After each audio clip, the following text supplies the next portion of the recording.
Hi readers, it's Heidi from Bunbury and the Stacks here today with a Friday Reads post. Today I will be sharing Six Gun Snow White by Kat Valenti because it is beautiful and positively screams to be read aloud, which made it pretty perfect for my first Friday Reads video. This is a Western retelling of Snow White, which Kat Valenti puts her own twist on. Snow White is half crow and not white at all. Her horse's name is Charming and her gum's name is Rose Red, and I am going to introduce you to Kat's take on the Seven Dwarfs. Snow White and the Birds from Heaven. These are the 7 outlaws who run the town of Obie Joyful in the Montana Territory. Bang Up Jackson, cattle rustler with a face like a hoof print, dead shot, boss lady with hounds at her feet and the sun at her back. Never had no use for a husband after the one who drug her out west got himself shot over a cooking pot in Laramie. Little Mad Volsky, bank robber, bandit queen, pretty as a spring lamb and twice as likely to kick you in the face. Did a job at the Billings Bank and Trust to the tune of a dandy fortune, and some train in Arizona plumb full of horses and silver and oranges. She and her gang ate that gold for days. Took the horses and coin north. Still a few bottles of orange moonshine in Little Mab's cellar. Still got a lot of horses in town with an Arizona brand on their rumps. Cocklebur Macaluso, best wildcat on the load. $5 fat just to kiss her, and not a man ever called himself disappointed. Girl can cock a gun by squeezing her legs together. You know her by her green bustle and her big ruby mouth.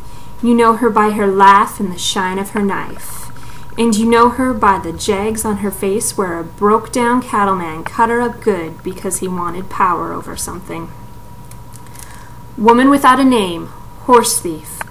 Run off from the Crow Nation when her family went down red under gun. Her pompadour slicked up high and stiff, and her hand on a mare's head's as sure and cool as rain.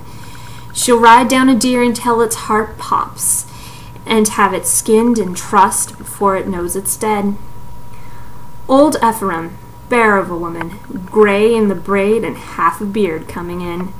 Used to wrestle cougars for $1 a match in some traveling show. If you can find a blank skin between her scars, you're a better eye than most. Middle of town sits a big black pan as wide as a bull's back, and the old girl fries up every night whatever she's shot, wrestled, trampled, or scared dead. She shares it out fair-like. Smokes the whole time like a burning beast. Witch Hex Watson scamped out of Maine when the snow hump knocked the cattle down and all the pretty wives called witchcraft on Mrs. Watson. Girl don't care. Just as well for one who never liked the stink of cows, never had a hanker for marrying, never had a smile for anyone but scowls enough to go around. And maybe she did know a thing or two. Maybe she'd hide to the woods with her skirts up, and maybe the old Puritan cold dark Boocraft hopped in her pocket like a frog o' green.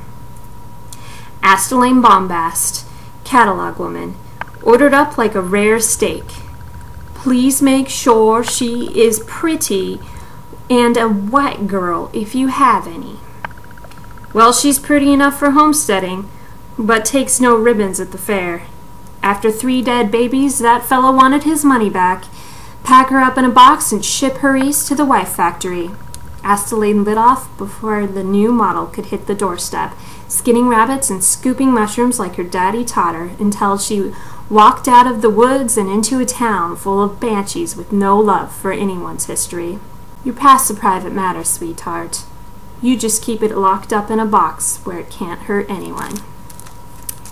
And that is Six Gun Snow White by Kat Valenti. Let me know what your Friday reads are, and happy reading!